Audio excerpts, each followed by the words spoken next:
discussion naman natin is about solar thermal. So tapos na tayo sa solar photovoltaic or more commonly known as photovoltaic system or PV system. So for today, ang ating discussion is about solar thermal. Yung second part, yung second na way na pang-harness ng ating solar radiation. Which is solar thermal. Again, when we are saying solar thermal, we are using heat from the solar radiation. So heat yung ginagamit natin to harness energy.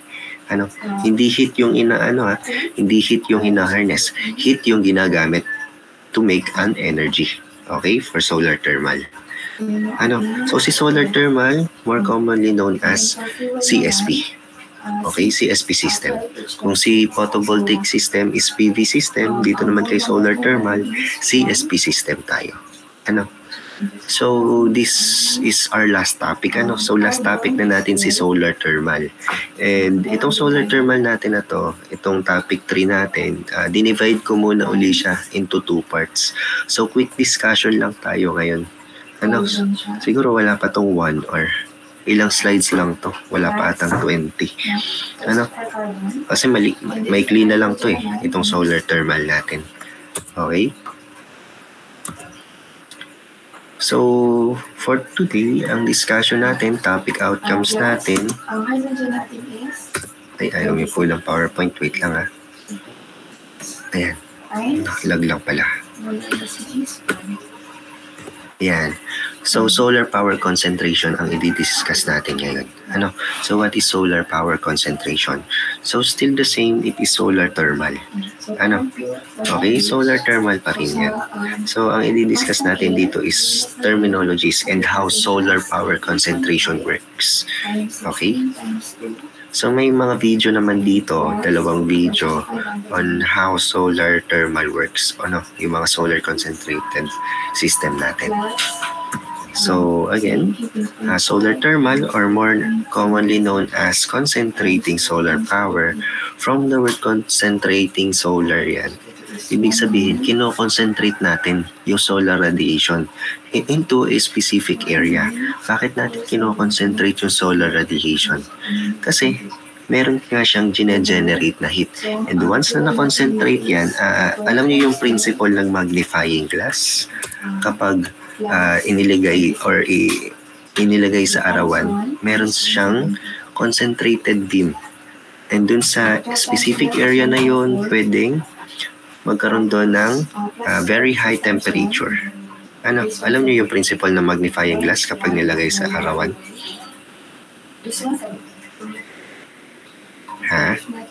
Alam po? Yes po, sir. Yes po, sir. So ganun lang din yung concept dito sa ating concentrating solar power systems, or CSP systems. So ginagamitan natin ng mga magnifying glass or yung glass or kaya naman mga lenses. So again, ang CSP natin, it is the power generated in solar power system that use solar concentrators yan. From the word concentrators, kino-concentrate natin yung solar radiation. To convert solar energy into heat. So gumagamit tayo ng heat. Bakit tayo gumagamit heat? To produce steam. From our topic 1, pinakita naman doon, si solar thermal, gumagamit ng heat, tinatransform ang water into steam, then yung steam natin, nagdadrive ng mga steam turbines. Okay? So dito i-explain pa yon. Kung paano sila gumagana. Ano yung mga equipment na kailangan para magamit natin tong solar thermal na to. Okay? So, again, it converts solar energy into heat and then the produced heat is converted into power. So, CSP system use a very different technology than the PV system. Again, sa PV system natin, ang ginagamit natin doon is solar panel. Okay? Solar panel to harness solar radiation. Ang hinaharness doon is the photons, yung light. While dito naman sa CSP system, ang hinaharness natin is energy, use steam, generating steam through the use of heat. Again, from heat tayo dito sa CSP system. So they use the sun as a heat energy source. Ayan, heat, instead of the photon energy. So again, si photon energy sa PV system of the sun and used by the PV system. So CSP plants use mirrors or lenses. So we are concentrating again solar radiation or yung sunlight into a specific area. So siguro sa mga tubes or pipes meron dong mga water or oil or kung ano mang liquid yun, then kino-concentrate doon yung solar radiation natin. Then nagtatransform na yun nandun sa mga pipes na yun or tubes into steam. So mamaya makikita nyo yun sa video. Okay? So again, we are here sa... Wait lang, lagyan ko pala ng para maganda. Yan, laser pointer. Yan, CSP plants use mirror or lenses to concentrate a large area of sunlight or solar thermal energy onto small area. So may specific area tayong kino-concentrate. Then, electricity is generated when the concentrated light drives a heat engine. So ano yung mga heat engine natin? Yan yung mga turbines, mga turbine generators natin. Okay? Then usually, steam turbine cycle connected to an electrical power generator. Then the thermal energy concentrated can be stored. So yung mga steam natin, pwede natin yung store. May storage tayo para dyan. To be used later pala. Okay? And used to produce electricity when it is needed. So most power plants use solar concentrators together with some form of fossil fuel burners to increase the amount of thermal heat source. So, okay, daling ko lang sa video. Wait lang .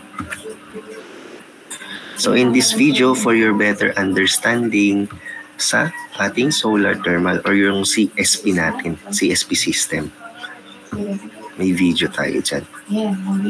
Again, mas maganda naman yung may video, mas okay. Mas naiintindihan natin kapag may gumagalaw na object, diba? So, nag-download ako ng video. Wait lang . Ayan, kita ba?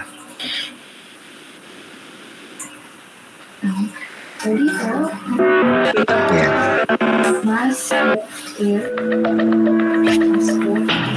Okay, take the natural heat from the sun, reflect it against a mirror, focus all of that heat on one area, send it through a power system, and you've got a renewable way of making electricity. It's called concentrating solar power, or CSP.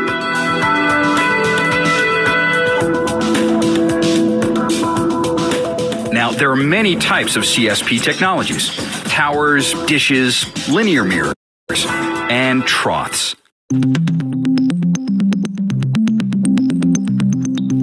Okay, have a look at this parabolic trough system.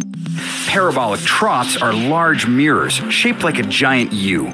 These troughs are connected together in long lines and will track the sun throughout the day. When the sun's heat is reflected off the mirror, the curved shape sends most of that reflected heat onto a receiver. The receiver tube is filled with a fluid. It could be oil, molten salt, something that holds the heat well. Basically, this super hot liquid heats water in this thing called a heat exchanger, and the water turns to steam. Now the steam is sent off to a turbine, and from there, it's business as usual inside a power plant. A steam turbine spins a generator, and the generator makes electricity. Once the fluid transfers its heat, it's recycled and used over and over. And the steam is also cooled, condensed, and recycled again and again. One big advantage of these trough systems is that the heated fluid can be stored and used later to keep making electricity when the sun isn't shining. Sunny skies and hot temperatures make the Southwest U.S. an ideal place for these kinds of power plants. Many concentrated solar power plants could be built within the next several years. And a single plant can generate 250 megawatts or more, which is enough to power about 90,000 homes. That's a lot of electricity to meet America's power needs.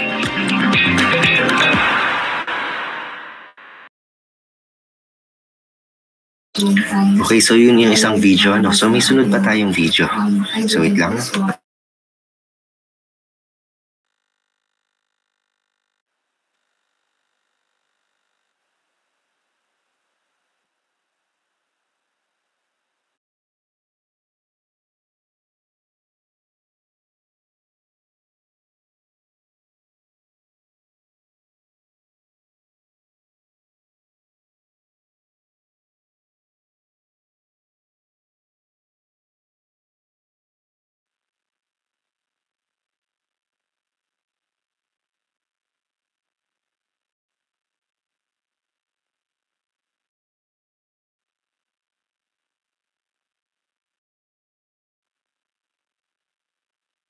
Concentrated solar power uses thousands of mirrors to reflect and concentrate sunlight onto a central point to generate heat, which in turn is used to generate electricity. More than 10,000 tracking mirrors called heliostats reside in a 4 square mile field where they reflect and concentrate sunlight onto a large heat exchanger called a receiver that sits on top of a 550-foot tower. Within the receiver, fluid flows through the piping that forms the external walls. This fluid absorbs the heat from the concentrated sunlight. In this technology, the fluid utilized is molten salt, which is heated from 500 to over 1,000 degrees Fahrenheit. Molten salt is an ideal heat capture medium because it maintains a wider operating temperature range in liquid state, allowing the system to operate at low pressure for superior and safe energy capture and storage. After passing through the receiver, the molten salt then flows down the piping inside the tower and then to a thermal storage tank where the energy is stored as high temperature molten salt until electricity is needed. This technology leverages liquid molten salt as both the energy collection and the storage mechanism, which allows it to separate energy collection from electricity generation. When electricity is required by the utility day or night, the high-temperature molten salt flows into the steam generator as water is piped in from the water storage tank to generate the steam. Once the hot salt is used to create steam, the cool molten salt is then piped back into the cold salt storage tank where it will then flow back up the receiver to be reheated as the process continues.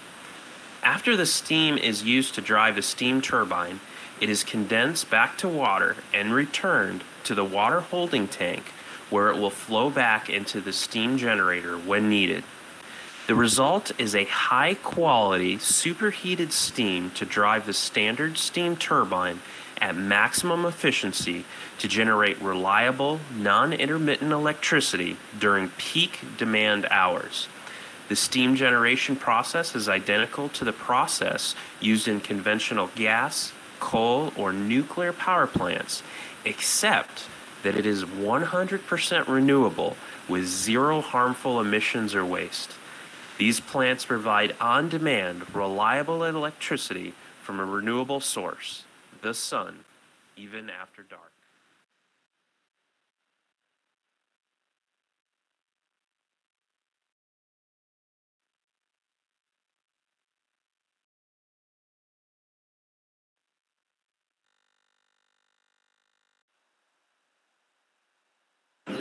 Okay, so yun yung CSP systems natin, ano? So there are, katulad ng sa PV systems natin, meron din itong apat na types, ano? So yung apat na type naman na yun, next meeting na natin sa i-discuss, ano? So balik tayo dito sa PowerPoint natin. So again, yung video na yun, it will also be available dito sa PowerPoint natin. Ano? So, may nakapag-check na ba sa inyo yung previous PowerPoints natin? May nakapag-check na? May video ba doon? Hello? Gising pa ba kayo?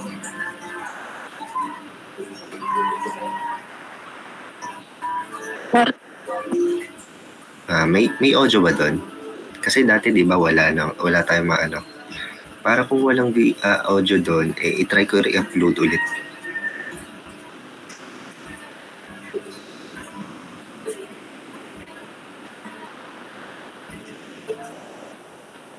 May audio ba? Yung mga dating topic natin.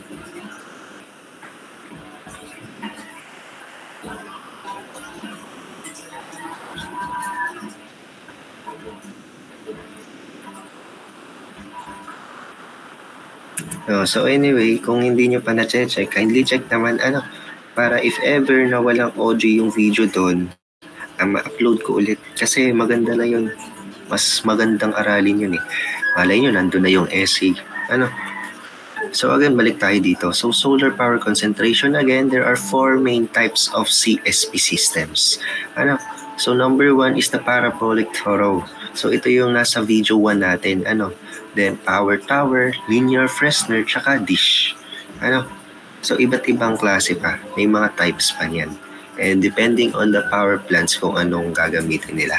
So sa tingin ko parabolic throw ata dito yung may pinakamataas or pinakamagandang efficiency at pinakamagandang gamitin. So all of them use thermal energy from the sun to generate mechanical energy in the heat engine. So itong heat engine natin na to, again, it is the steam turbines. So to drive an electrical generator to produce electricity. So kitang-kita nyo naman dun sa video natin, yung energy natin dito sa CSP, katulad ng sa PV system, renewable pa rin. Yung mga na-use na nating steam, kino-condense pa uli yan. Ginagawa pa ulit yung liquid. Para magamit ulit. Ginagawang liquid ulit. Then, it will turn to steam ulit. And the cycle continues. So, renewable pa rin yung ating energy dito. And, less harmful or zero harmful. Sa environment. Itong ating CSP. So, maganda tong CSP. So, sa aking studies dito, para sa akin, parang mas maganda tong CSP compared sa PV systems natin. So all of them use thermal energy from the sun to generate, again, mechanical energy. So inulit lang pala to. So the dish concentrates thermal energy generally using a Stirling engine. Stirling engine system. So the parabolic throw, linear Fresnel, and the power tower. So these are technologies for CSP systems. So based on Brayton and Rankine cycles. So termo yan. Mga Brayton cycles, Rankine cycles. So natakal nyo ba to sa termo nyo? Curious lang ako, natakal nyo ba to? Yes po, sir. Yes po, sir. So if you are planning, kung ang plano nyo is to work for power plants or yung mga let's say anong company yun? SunPower. SunPower, kung gusto nyo mag-work sa mga ganon na companies, kailangan alam nyo yan.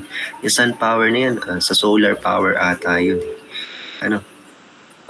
Magkakaalam ko nung nag-apply ako doon. So anyway, if you are planning to work in a solar power plants or yung mga i-install na mga ganyan, alam dapat ninyo yan. So tip ko lang yun sa inyo. So the basic and general process for conversions of solar thermal energy to electric energy in the concentrated power plants is shown in these schematics. So ganito yung mga itsura natin sa ating types of CSP systems. So we have letter A for parabolic throws. So ito yung nasa video number 1 natin. Then we have the parabolic dishes. Yan, nakita din natin yan sa video. Nakita ba to? Parang hindi pala. Yung isang video ata yung tinutukoy ko. Hindi ko na-upload yun dito sa slide nito. Kasi parehas lang ng sinabi dito sa video number 2. So anyway, itong letter C. So we have the tower. So ito yung nasa video number 2 natin. Then the linear Fresnel reflectors. So ito yung mga mirrors natin sa linear Fresnel reflectors. Yan, nakahalata yan sa lupa or sa ground. Then ito yung kino-concentrate na niya. Meron ditong static equipment na hindi na nakastand lang dyan. Then ito yung kino-concentrate nila ng solar heat. Dito yung pinapainitan. Dito yung magiging steam na yung ating liquid. Okay? So this is the block diagram for our CSP system. So we need to have the collector system. So nandyan yung fluid and thermal energy. So dito natin i-reflect yung sunlight and yung fluid doon na tumatama yung sunlight natin. Then once na tumama doon, naging steam siya, pupunta sa storage yan. So we are going to have that in the storage. Then using it into or turning it into thermal energy, magiging electricity, yung fluid natin papunta dito sa boiler din to keep it heat. Then once na steam na rin talaga siya, kasi hindi naman 100% agad dito steam. So dadaan pa rin yan sa boiler, papainitin pa ulit in order to achieve the steam. So lahat steam na yan. Once na steam na lahat yan, papasok na yan sa heat engine, and yung mga rejected na dyan, i-release yung mga rejected. Then yung mga pasok pa, pupunta sa generator natin, and yung generator, maaaring steam turbine yan. Then again, once again, kita nyo naman sa video, yung iba, pwede pa nating i-condense. Kasi nga renewable energy to. So when we condense it, it turns into fluids again or liquids. Then, balik lang ulit. So may storage pa tayo dyan to release later.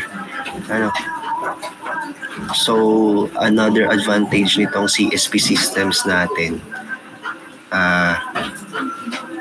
when we are going to compare it sa PV systems, is mas madaling mag-store dito compared sa PV systems natin.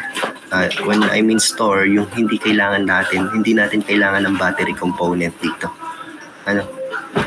Sa PV system kasi kailangan pa natin ng battery component. So dito pa, storage lang. Okay? So energy is recovered by solar collectors, so which are mechanical devices that captures radiant solar energy and convert it into thermal energy. So again, when we say thermal energy, heat energy yan. So this energy can be stored if appropriate or required and converted to satisfy the electricity, thermal, or mechanical energy demands. Okay? So different types of solar collectors can be applied. So depende on the applications. So there are non-concentrating and concentrating types of solar collectors pa. So the former uses the same area to intercept and absorb solar radiation. However, the concentrating solar collectors used in CSP system plants usually have a concave reflecting surfaces. So itong concave reflecting surfaces, yan yung ating mga mirrors. So naka-concave shape siya. So to intercept the concentrate solar radiation into a small receiving area, thereby increasing radiation flow. So parabolic throws, solar towers, linear Fresnel, and parabolic pieces, yan yung mga technology natin under na CSP system. Or in the concentrating solar thermal power plants. So due to production of high temperature heat. Again, heat yung ginagamit natin dito. Unlike sa PV systems, solar panels and photons yung kinokollect mo. So as sunlight is not always available, so kailangan natin ng storage. So again, nakadepende pa rin to sa ating sunlight. Parehas lang ng PV system. So weather dependent pa rin to. Kasi once na nawala or natakluban ng araw, bababa ang temperature, hindi agad mag-i-evaporate yung steams natin, yung water natin or yung liquid na kailangan i-evaporate. So an energy storage system is required to extend the working hours of a solar energy plant to satisfy energy demands during the nighttime. Okay? So kita nyo naman dun sa video, parang 10 to 16 hours ata yung sa storage. So for example, integration of energy storage systems with CSP technologies, it enables the prolongation of operation hours of solar power plants and could mitigate the dependence and direct relationship between CSP technologies and climatic conditions. So again, when we say climatic conditions, weather dependent pa rin talaga siya. Okay? Such as cloud or low solar irradiation. When we say low solar irradiation, meaning cloudy, ayan pala, or clouds. So short-term thermal storage systems with a 1H capacity can be used to ensure that the production of energy on a cloudy day. So despite clear benefits, most of the early operating pilot and commercial solar power plants lack significant thermal storage, typically relying on steam or oil accumulators for thermal inertia. So may mga oil pa rin dyan. So for large-scale power plants application, the use of battery storage has not been explored due to economic limitations. So again, sinabi ko nga sa inyo kanina, hindi kailangan dito necessarily ng battery. Pero yung iba kasi ang alam ko mayroong battery for our CSP systems. Pero hybrid na siguro yun. So magfo-focus lang tayo is dun sa yung basic lang na CSP system. So yung apat, which is the parabolic throw, linear Fresnel reflector, yung dish, and tsaka yung last one, last one is the tower, or solar towers. Okay? So here are the advantages and disadvantages of these systems. So PTC. So for PTC, when we say PTC, yan yung parabolic throw concentrators, okay? Or concentration. So depende. So iba-iba rin kasi ang tawag dito sa C. So tawagin na lang natin siyang parabolic throw. Okay? So advantage niya, relatively low installation cost. So mura lang. Mura lang compared dito sa ating SPT at saka PD. Okay? Next, we have a large experimental feedback. When we say large experimental feedback, ito yung malimit na ini-install, ginagamit. So, mas marami tayong studies dito. Okay? Ang disadvantage niya is a relatively large area is occupied. So, hindi ito pwede commercially. Or when I say commercially, hindi siya pwede dun sa mga masisikip na lugar. Kung i-compare natin sa PV system natin, yung grid-tied solar system, yun, pwede sa mga masisikip, yung mga subdivision. Kaso ito, hindi na. So if you are on a commercial system, commercial area, or subdivision, more commonly used doon talaga is yung mga PV systems natin. Ito kasi more on talaga, pang mga distribution ng electric companies, pan-distribute. So low thermodynamic efficiency due to low operating temperature din daw. So yun yung mga disadvantage ng ating parabolic throw. Then we have the linear Fresnel reflector. So nandito pala, sinabi pala kung pwede ba kung pwede bang mag-storage dito.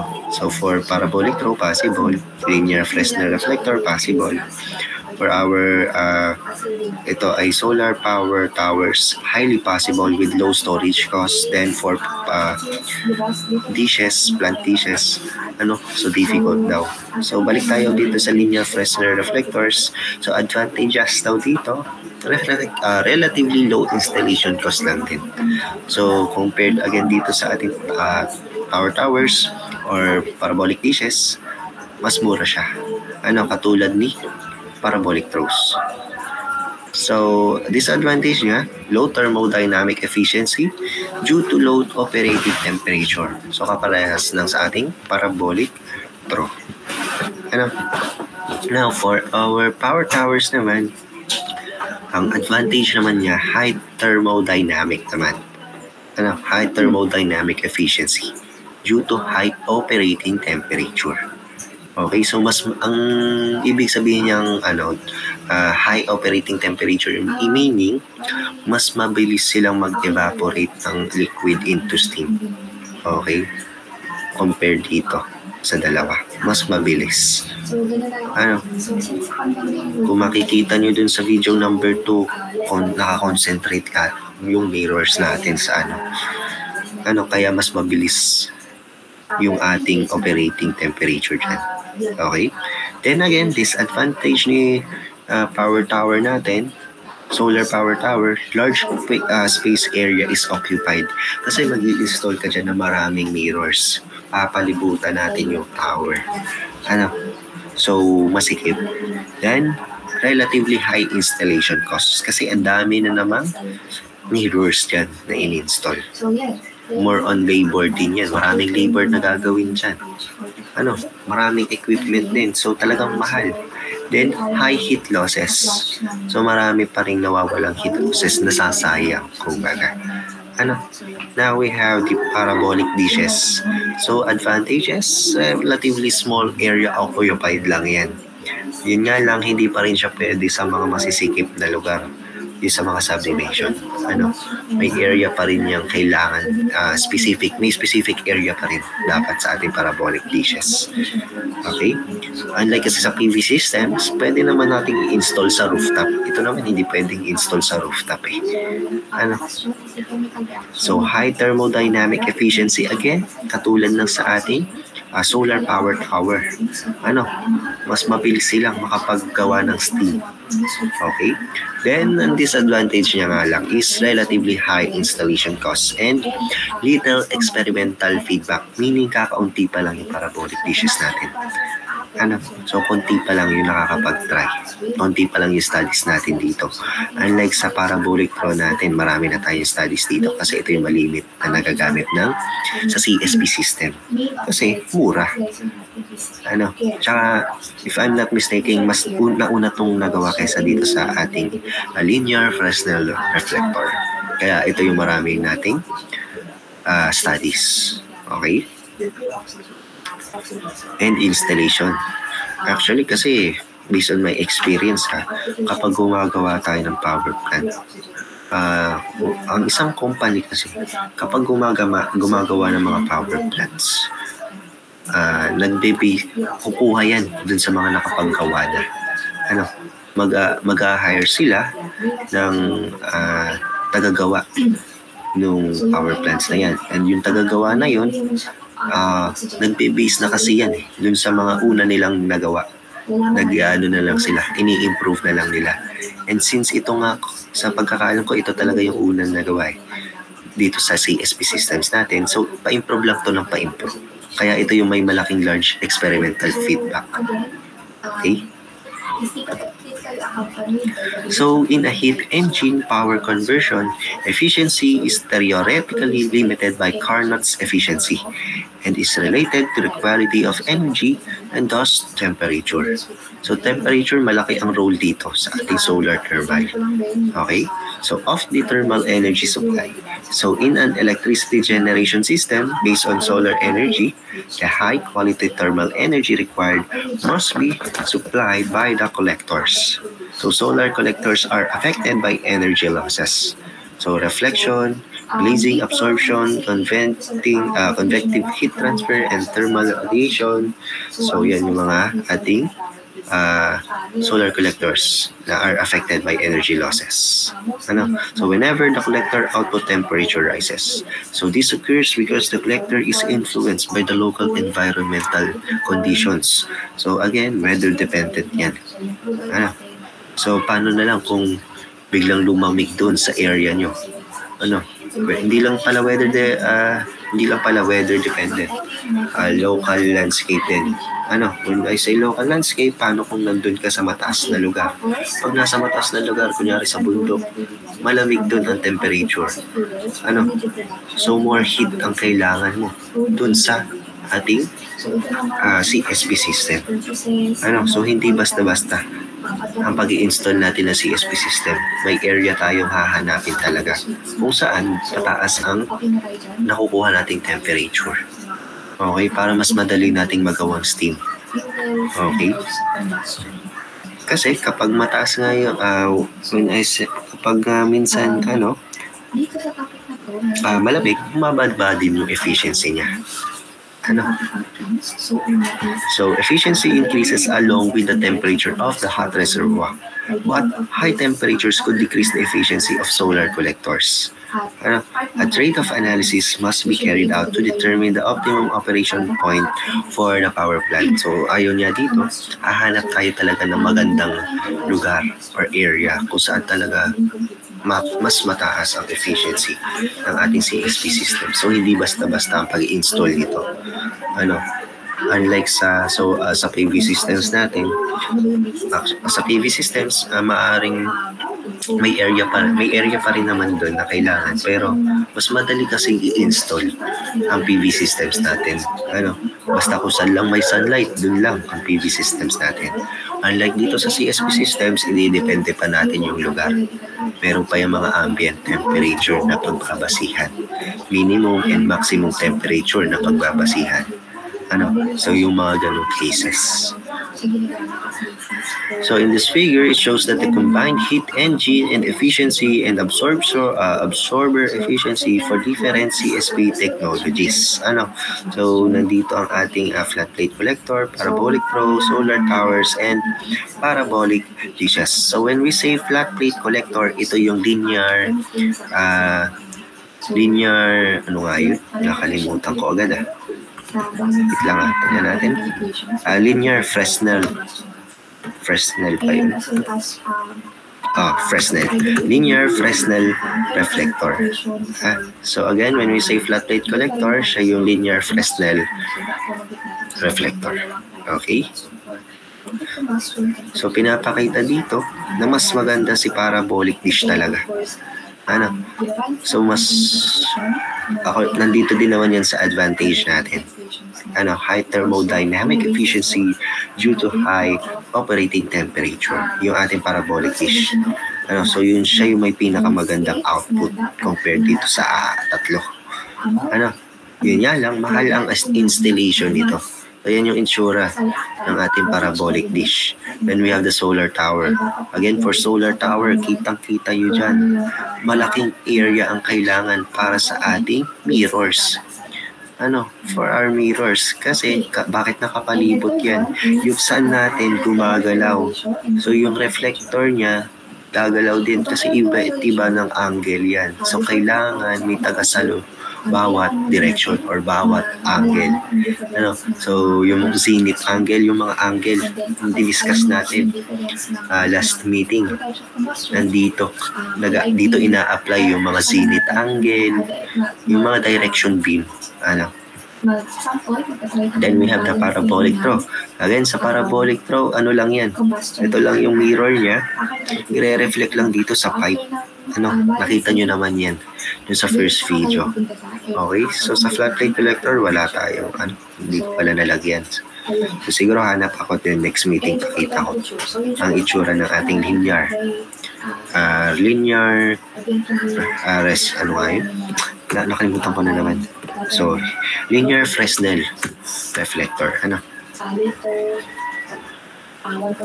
So to convert solar energy into power, so the radiation may concentrate on a point or on a line. So when we say on a point, ito sa parabolic dish, mas mataas, mas marami kasing nagko-concentrate ng heat kapag on a point lang. Isa lang yung pinag-concentratean nyo, so mas mataas talaga yung temperature dun. Kaya yung parabolic dish natin, yun yung pinakamaganda. Or ito, when we say on a line naman, ito naman yung parabolic throw natin. Kung makikita nyo yung sa pipe, or yung tube, nandun yung ating liquid, then dun yung ating kinihit. And later to be distributed papuntang generator. Okay? So where thermal energy is transferred to heat transfer fluid. Okay? So may heat transfer pa nangyayari dito. So may heat transfer kasi tayong mga equipments pa. Hindi lang yan formula yung mga heat transfer na yan. Yung subject na heat transfer. Hindi lang yan formula. Meron tayong equipment dyan. May technology tayong heat transfer talaga. Okay? So maganda. Alam nyo yun. Kasi yung heat transfer na yan, when you are going to apply for a company, which is a contractor kung saan sila yung gagawa ng mga planta. Ang mga planta namang ginagawa, may mga heat transfer yan. Iba't iba pang klase ng heat transfer. So maganda, yung mga subjects natin na inaaral nyo, maganda dala-dala nyo yan hanggang sa makagraduate kayo. Okay, kasi gamit yan sa trabaho talaga. Yung mga heat transfer na yan, refrigeration system, economics, yan, gamit na gamit yan. So, again, So considering these two types of concentration, on point or online. So we have two types of concentration, on point and online. So CSP plants can be classified into two main designs, so parabolic draw and power towers. So ito yung pinaka-main designs niya talaga, parabolic draw and power tower. So for parabolic draw, yan yung online, on a line pala. Then for power tower, yan yung on a point. Okay? So for parabolic draw, it consists of a long curved mirrors that concentrate sunlight on a liquid inside a tube that runs parallel to the mirror. So parallel to the mirror meaning may linya on a line. So the liquid heat is generally used to produce steam. So nagiging steam that drives a steam turbine. Then we have power towers naman, used on fields of mirrors to concentrate sunlight on the top of the central tower. So kita nyo naman dun sa second video natin kung paano gumagana yung power tower natin. In which the intense heat generally carried by a molten salts boils waters and the steam then drives the turbine. So again, for better understanding dito sa topic natin, panoorin niyo yung video. Malay nyo, doon na lang ako kumuha ng essay for your exam. So wala na ang exam natin. Handa na ba kayo? So yun lang muna. So quick discussion lang. So yan, sakto naman, 9 o'clock. Para makakapag-breakfast din kayo if you have any other subjects pa. So may questions po ba regarding dito sa part 1 natin? Any questions po? Any questions? Wala naman po. Okay. So, again, sa next meeting, face-to-face tayo. So, last topic. Last topic, dalawa yun. So, nandun pa ata yung more definitions pa ata for our different types of solar thermals or CSP systems. So yun yung i-discuss natin next meeting, and yung economics niya. Tingnan ko nga, economics ba yan? So, ito is definition ulit. Yan, identify economics of solar power systems. So, ano pa bang? Is oxidized. So ngayon ay week 6, then week 7, next meeting. So yun, face-to-face. So if wala na kayong questions, you can leave na. So thank you for attending. So next meeting, quick discussion lang ulit tayo. Yes po. Miss Eliza. Talaga po ang midterms exam po natin. Next week, hindi pa. Ang alam ko, hindi pa. Week 7 pa next week, di ba? Tama ba? Dry air is composed of 90.9% Opo, sir. 78.1% nitrogen. Tama. Sa week 9 pa ang ating examination. Carbon dioxide, Pero next week, last topic na tayo. So, any questions pa po? So, share ako ng blank. Again, week 9 pa ang exam ha. Week 7 pa lang next week. So, if wala na kayong questions, you can leave na. So, thank you for attending. Thank you po, sir. Thank you po, sir. Thank you po.